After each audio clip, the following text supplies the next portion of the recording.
YOLO.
Hello?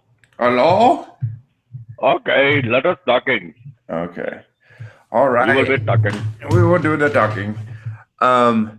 So I think I put when around your birthday when you things get squirrely, like you're like, oh, I'm coming up on 5 years, and you start kind of getting squirrely in your sobriety. Yeah. I think I call that it Chippy. yeah, I think I got chippy on this episode 20 because I was so pumped about doing, I finally made it to 20 episodes, and this episode we've had so many technical difficulties. We had to poop breaks, potty breaks, 7-day break. It has been, it has been the episode 20 I had hoped and dreamed for. It's like you had a wet dream about your podcast, and this was it. Yeah, this is what I wanted. So, I think we're pretty close to almost 3 hours. So, All right. what do you want to say, I guess, just about recovery in general that you would like to impart to anyone who's listening? Well, for me, and for, like I said, about 75% of the people that I've worked with as a sponsor, the 12-step program, or programs, I guess, but I only did one of them. They work. At least it worked for me. That's not to say that there aren't other ways that people get and stay sober, and my hat's off to you if you do. Right. But for me, it worked. Mm-hmm. The issue is willingness. Are you willing to do it? And a lot of us, the willingness comes from getting the shit kicked out of us, right? Mm-hmm. So if that's what it takes, I guess that's okay. But I think we can choose when our bottom comes. Right. So it's low enough for me. The bottom that I have is low enough for me. Yeah. At least so far. Now, tomorrow I might be drunk. I might be. Mm-hmm. But not today. Right. I would suggest then, if you're going to choose to work the 12 steps, get a sponsor who has worked the 12 steps. Not a sponsor who looks cool or is roguishly handsome. Now, my sponsees happen to have that in me, but that they didn't choose me because of my roguish good looks and my cool, my cool factor. So they're just lucky bastards that way. You're the full package. Oh, sure, yeah. Well, what are you going to do? As luck would have it, but also don't go for the person who's we tend to swing to the opposite side. There's some people in the rooms of the recovery program that I'm in that they talk tough and they're like, yeah, you need to do this, and like a Nazi about things. And that's okay, I guess, for some people. But a lot of times it's the sponsor realizes that people will give him respect. if they talk tough. Oh, Yeah. I'll pretend like I don't do it. My second sponsor was that guy. Yeah. Talked a good game, but when it came down to it, he didn't work the fucking steps at all. Right. I replaced him with eventually the guy that actually does work steps, and that's the guy that I've stuck with for 7 years. Right. And yeah, I do think it comes down to that the willingness, like you were talking about, and open-mindedness. And like, sponsor selection is huge. And if you don't find a sponsor, or if the sponsor you've asked doesn't work for you, you need to get a new one. I tell every person that I work with that when we're starting off. Well, I tell them 4 things. 1, don't lie to me, right? Yeah. That's what I ask. You lie to the whole rest of the world. Don't lie to me. 2, don't sleep with somebody who has less than a year of recovery if they're in recovery themselves. You want to be selfish and endanger your own recovery? Fantastic. You can do that. But to sleep with somebody who has less than a year sober is endangering their recovery, because Right. it's just a fact that people who fuck somebody in the rooms, next thing you know, they don't tend to get as well as quickly as people who can make it through. Now, you want to go shtup some accountant somewhere who's a normie? Great. You attracted that waiter or waitress over there? Great. Have fun. Yeah. But if they're in the rooms, just keep wrinkling it. Yeah. I also ask them to call me frequently, every day if possible. But we need contact with each other. But the last thing I tell them is, look, if you need to swap sponsors, please do. I mean, we're there. Think about it, Ty. There's no shame in if you're going to an oncologist and all of a sudden you're just like, wow, my pancreas is having trouble too. You're going to go to and switch doctors, right? Right.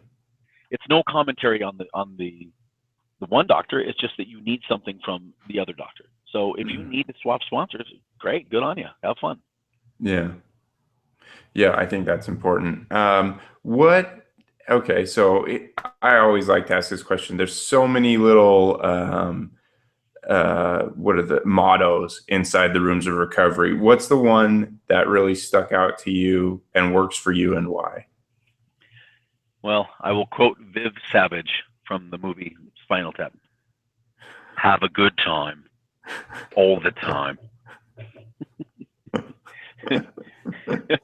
No, that's not real. That's not real. That's another Spinal Tap quote. That's not real, is it?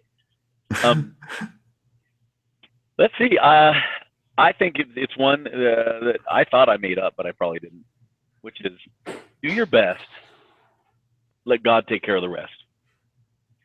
I think we try to accomplish so much on our own, self-will and self-propulsion, as it says in our book. We just are desperate to self-propel. Yeah. And I do better when I partner up with God. It's not like I'm 100%, oh yes, I am 100% influenced by God all of the time. Look at me, I'm like a little prophet walking around the planet. Whoa! No, it's a partnership. He's Right. my manager. You didn't see me do the air quotes, but God is my manager. I don't know God is a male or female. I think it's kind of everything, but literally everything, by the way. Yeah, I know. I agree. I think I agree. That connective force that lives through the universe, weaves its way through everything. That's, to me, that's my God. But anyway, so I don't, God is my manager, right?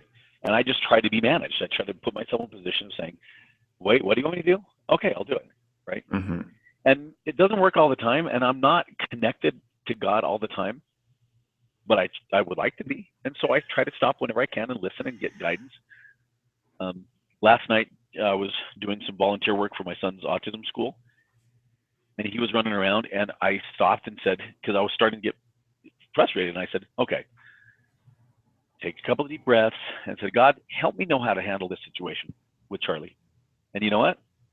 A thought came in that maybe I would have had it on my own, but I don't think so. Because I had stopped, I'd settled down, and when I said, guide me, then all of a sudden I realized, oh, you know what? Let's go get his iPad or whatever. No, it actually wasn't it. I don't remember what the fix was though. It was something super simple that I wasn't able to think of on my own. When I partnered up with the God Thought, then all of a sudden I did better. That's awesome. If that makes sense. No, it totally makes sense. Well, I mean, is there any thing left you wanted to say?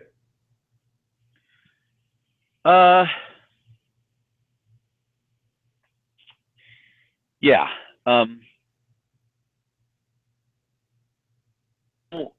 know. I mean, I'm just going to talk to the person as if they're here, but look, I know if you're just new, I know that you're hurting. I know because I've felt that hurt myself. You're scared.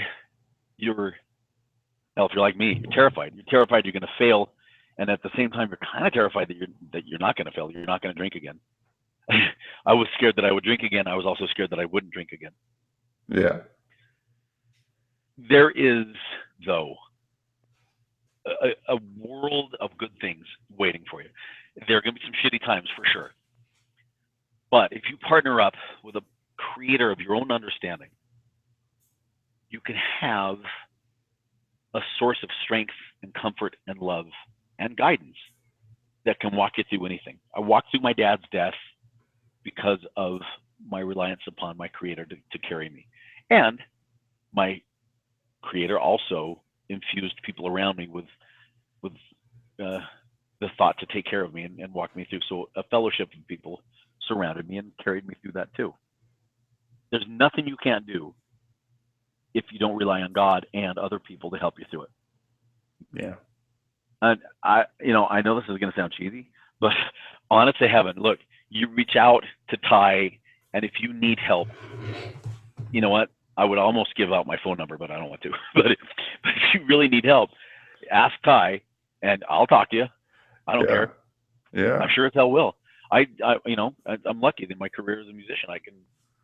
I have a lot of open time, and I would be happy to try to help. Gladly. Yeah, that's perfect. If, like you said, since you don't want to give it out, but I can, if anyone ever needs help, I'm very available online. And if you want to talk to Dave specifically, or even some other past guests has said the same thing, if there's somebody you wanted to talk to, I'm sure I could arrange that. But, I think this is a good place to end the podcast with that, as if you need help, just feel free to reach out. We've all been there. This is a Me Too program. I always feel like when people are sharing, I just should say Me Too, because that's usually the case. I've been there. And so, you've heard Dave's story just now, and he's been through the ringer. And so if you ever need help, feel free to reach out. But, I think that's it, Dave. All right, brother. Thank you. Hopefully there's some usable stuff. Oh yeah, man. We got a good podcast. I'm real happy with it. I got to do some editing, but it should be up later today. Oh shit. Okay. Yeah, it should be up probably later tonight, depending on how long it takes me. But anyway, thanks for listening. This has been the Anonymity Podcast. It's produced by me, Ty Bollinger. Theme song sung me, Ty Bollinger. If you want to get a hold of me, like what we were talking about, if you need any questions, comments, concerns, just need to talk, I'm available online through the Anonymity Podcast. It's Anonymity Podcast on Instagram, the Anonymity Podcast on Facebook, Twitter, it's Ty Bollinger. If you want to email me about coming on the show, if you have any questions, you can get a hold of me through that. There's the website, www.anonymitypodcast.com. I'm pretty open as far as talking to people, and we've got some real exciting guests coming up. And thanks for the past guests. 20 episodes is crazy for me, so I'm pumped. Thanks again to Dave for coming on. And if you could go give me a rating and review on iTunes, that helps iTunes direct more listeners towards me. So if you could do that, I would really appreciate it. All right, thanks. All right, Dave. Was there anything? Thanks, thank you. It was great. I really enjoyed talking with you. Was there anything on there that you don't want on there? I don't know. We talked about a lot of stuff. Yeah. The only thing I think. Sorry. Go ahead. The Go only ahead. thing I was questioning, I mean, obviously there's some AAs I got to cut out, but the only other thing was, I didn't know how you felt about jokes about masturbation. The first segment, we talked a little bit about jerking it, and so I didn't know. Oh, yeah, you could probably snip that stuff out. The chance of offending somebody is probably greater than the value of the comedy. Yeah. But other than that, I don't remember anything too drastic. Yeah. Usually when I'd say AA, I don't know if you noticed, but I've done enough recording sessions as a vocalist. Just I would say, and so what I learned about in AA, and then I pause for a second and say, what I learned was in my recovery program. So Yeah, I this should give really you an like easy that. edit. An easy Well, and edit point. I think from now on, when I talk to people, I'm going to say that. When you say, because that was really helpful, because I've already edited the first like hour or so. So I really like that. It made it super easy. Yeah. That's just, I did a lot of voiceover work back in my younger days, and that's what you do. Just fuck up, just give it a pause. Now, that wasn't true when we were using tape, by the way. Tape was a lot harder. You'd have to literally snip the tape. Yeah, I'm fucking glad I don't have to do that, because this is hard enough for me as it is. I'm so bad with this kind of shit still, but I'm getting there. All right, Dave. Well, thanks, All right, man. buddy. We're going to take my son to the batting cages. Love you, dude. Hell yeah. All right. Love you too, man. Bye. Bye.